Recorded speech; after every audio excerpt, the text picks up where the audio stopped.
Children's author Shelley Kinder takes us to the beach with God and Me at the Sea. It is a beautiful picture book that shows a girl with her dog just singing and twirling at the beach as she recognizes God all around her. Shelley, welcome. Thank you. Thank you for having me, Karen.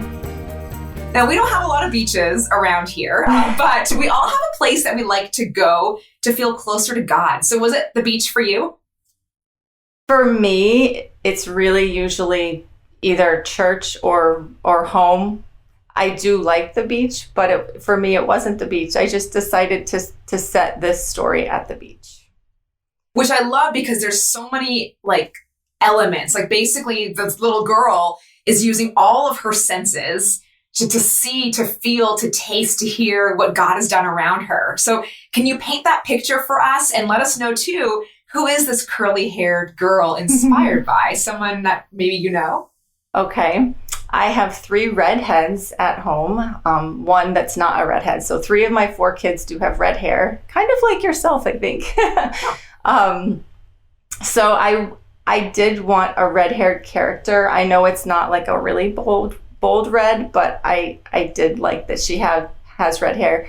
And her mom in the story has red hair as well. So I know that's just the looks part of the character. The character herself, like her personality and her spirit, I didn't really base on a child. It was kind of based on myself and the experiences that I've had with worship. So I've had some pretty powerful just worship experiences myself. And I didn't see a lot of books that had something like this book has. So I wanted to fill that gap in the market. So that's kind of where it came from. The book was originally set in the woods when I first wrote it, and it wasn't rhyming at all. It was a completely different story, and I didn't get as much positive feedback on it. And I was like, you know what? I need to do a little something to just up the story. And I thought people like the beach. Little girls, little boys like the beach. So I thought, why don't I set this at the beach and why don't I add some rhyme to it? So it really evolved. Yeah. And I love the rhyming. It's very well written and it makes me want to read it over and over again. I think it's going to be a favorite. So going back a little bit about your experiences with worship, what did you discover about spontaneous worship that you want readers to be inspired with?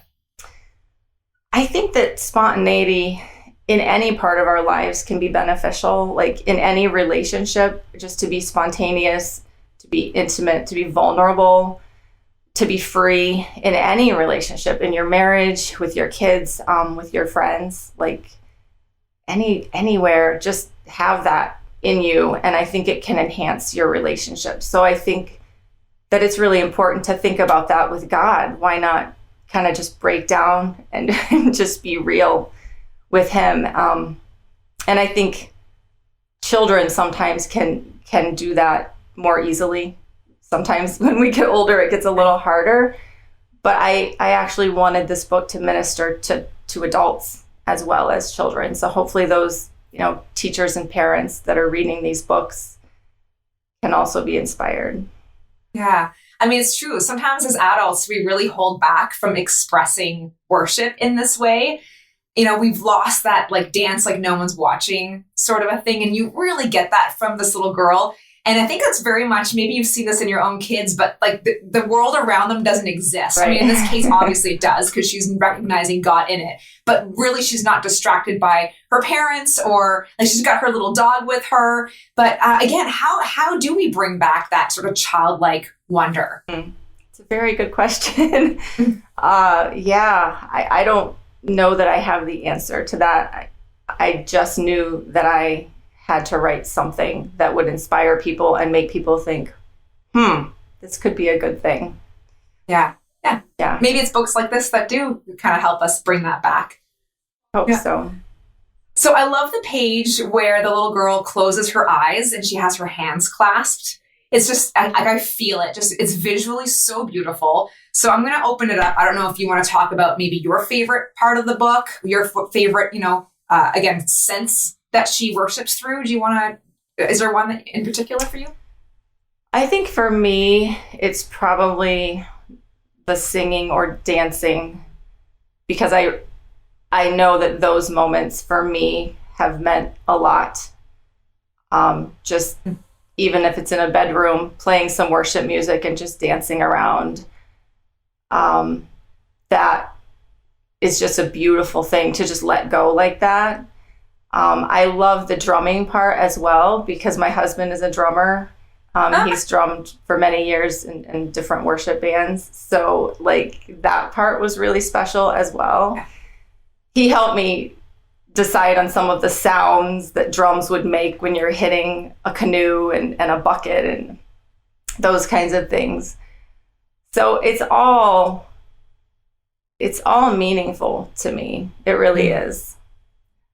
And I do like that you bring in that musical element, and then we see her carry that song in her heart with her as she leaves. And I think that's something also that's a really inspiring takeaway. Just as we finish up here, Shelley, how can parents encourage their kids to just be praising God anywhere? I think what you said about the word anywhere, I think is really important, because I did set this at a beautiful setting, which is a beach, but we're not always in a beautiful setting. And I think that we can worship God anywhere, in the car, at home, walking down the street, in nature. I mean, even the ugliest settings, we can worship God wherever we are. And so I think the best way we can encourage our kids is to be that person ourselves, is to let them see us worship. So, yeah. So good. I mean, we can get into more detail, but I think we'll leave it at that. But really, just my last thoughts on what you're saying is really just that we shouldn't restrict it to the settings of the church, for example, and just limit it to singing. Because, I mean, even in this book, this little girl jumps into the ocean, right, and she worships by allowing herself to feel what God made in the water, right, and the salty air. And you really do feel it. You did a lovely job with the rhyming. Bridget Malloy also, beautiful illustrations. So any last takeaways from you, Shelley, before we let you go? I don't. I mean, just I hope that you have a chance to read it, who's ever listening to this. And if you don't want to rush out and buy it, I encourage you to request it at your library. That's something that's really helpful to authors as well. Well, thank you so much for your time, Shelley. Shelley Kinder, God and Me at the Sea, a beautiful book helping kids and adults remember we can worship God anywhere. Thank you so much. Thank you.